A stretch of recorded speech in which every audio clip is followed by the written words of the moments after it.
الحمد لله نحمده ونستعينه ونستغفره ونؤمن به ونتوكل عليه ونعوذ بالله من شرور أنفسنا ومن سيئات أعمالنا من يهده الله فلا مضل له ومن يضلل فلا هادي له ونشهد أن لا إله إلا الله وحده لا شريك له ونشهد أن سيدنا ومولانا محمدا عبده ورسوله أما بعد فأعوذ بالله من الشيطان الرجيم بسم الله الرحمن الرحيم لن ينال الله لحومها ولا دماؤها ولكن يناله التقوى منكم اللهم صل على محمد وعلى آل محمد كما صليت على إبراهيم وعلى آل إبراهيم إنك حميد مجيد اللهم بارك على محمد وعلى آل محمد كما باركت على إبراهيم وعلى آل إبراهيم إنك حميد مجيد الله أكبر لا إله إلا الله والله أكبر وللہ الحمد۔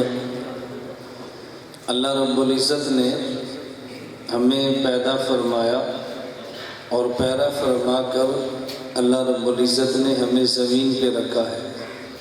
زمین پہ جس قدر مخلوقات رہتی ہیں ان میں سب سے اشرف اور اعلیٰ مخلوقات حضرت انسان ہے۔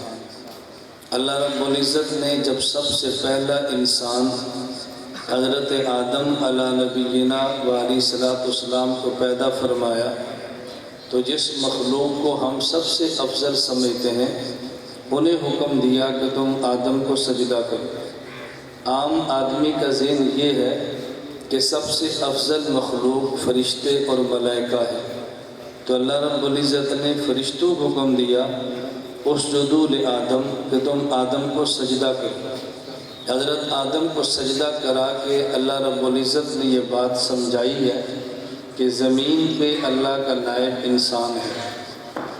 اللہ رب العزت کے احکام کو زمین پہ نافذ کرنا یہ انسان کی ذمہ داری ہے، تو انسان سب سے اعلیٰ اور افضل مخلوق ہے۔ جس قدر دنیا میں بت یا دوسرے معبودان باطلہ ہیں جن کے لوگ عبادت بھی کرتے تھے، سجدے بھی کرتے تھے، اور آج بھی ایک بہت بڑی تعداد ایسے مشرکین کی موجود ہے جو اللہ کی ذات کو چھوڑ کر غیر اللہ کو سجدے کرتے ہیں، وہ سارے معبودان باطلہ ہیں۔ معبود برحق اللہ رب العزت کی ذات ہے، تو ہم یوں کہہ سکتے ہیں کہ خالق تو ذات اللہ کی ہے، مخلوقات میں اعلیٰ انسان ہے۔ اللہ رب العزت نے دو قسم کے حقوق ہمیں عطا فرمائے ہیں، ایک کا نام ہے حقوق اللہ اور دوسرے کا نام ہے حقوق العباد۔ بعض حق اللہ کے ہیں اور بعض حق اللہ کے بندوں کے ہیں۔ اللہ کے حق اللہ کی مرضی، چاہے تو اپنے حق ادا نہ کرنے کا حساب لیں اور بندے کو عذاب دے کر معافی کریں، اور چاہیں تو اللہ اپنے کرم سے معاف فرما دیں اور اپنے بندے سے اپنے حق کا کوئی حساب نہ لیں۔ نماز فرض ہے، یہ اللہ کا حق ہے۔ روزہ فرض ہے، یہ اللہ کا حق ہے۔ قربانی کی نماز واجب، یہ اللہ کا حق ہے۔ قربانی ہمارے ذمہ واجب، یہ اللہ کا حق ہے۔ زکوٰۃ، عشر، حج، یہ اللہ کا حق ہے۔ تو بعض حق ایسے ہیں جو اللہ کے ہیں، ہمیں ادا کرنے چاہیے، لیکن اگر کسی وجہ سے ادا نہ کر سکیں یا جان بوجھ کر ادا نہ کریں تو اللہ رب العزت چاہیں اپنے حق کو معاف فرما دیں اور چاہیں تو اپنے حق ادا نہ کرنے کی وجہ سے بندے کو جہنم میں بھیجیں اور پاک کر کے جنت میں لے جائیں۔ لیکن وہ حق جو اللہ کے بندوں کے ہیں، جنہیں حقوق العباد کہتے ہیں، وہ اس اعتبار سے زیادہ اہم ہیں کہ جب تک بندے کا حق بندے کو ادا نہ کرے، یا جب تک جس بندے کا حق ہے وہ معاف نہ کرے، اس وقت تک اس حق کو اللہ رب العزت معاف نہیں فرماتے۔ اب آپ خود اندازہ کریں کہ حقوق اللہ کا ادا کرنا کتنا ضروری ہے اور حقوق العباد کا ادا کرنا کتنا ضروری ہے۔ ہم اکثر اوقات نماز، روزہ، حج اور زکوٰۃ اس کا خیال کر لیتے ہیں، لیکن جو بندے کے بندے پر حق ہیں ان کا خیال نہیں کرتے۔ اور ہمارے معاشرے اور ہماری سوسائٹی میں حقوق اللہ ادا کرنے والوں کو لوگ بہت نیک اور متقی سمجھتے ہیں، اور حقوق العباد ادا کرنے والوں کو کوئی شخص نیک اور متقی نہیں سمجھتا۔ میں ایک مثال دونوں کی دیتا ہوں۔ قرآن کریم کو دیکھ کر پڑھنا یا قرآن کریم کو زبانی پڑھنا، حافظ بننا، یہ بندے کا حق نہیں ہے، یہ اللہ کا حق ہے۔ قرآن اللہ کی کتاب ہے، اس کا پڑھیں تو اللہ خوش ہوتے ہیں، نہ پڑھیں تو اللہ ناراض ہوتے ہیں۔ تو دنیا میں جتنے وہ لوگ جو قرآن کے حافظ ہیں، لوگ ان کی قدر بھی کرتے ہیں، قدر کرنی بھی چاہیے، ان سے محبت کرتے ہیں، کرنی بھی چاہیے، حافظ قرآن کو نیک سمجھتے ہیں، سمجھنا بھی چاہیے۔ لیکن ایک حافظ قرآن کے علاوہ ہمارا دکاندار اور تاجر طبقہ ہے۔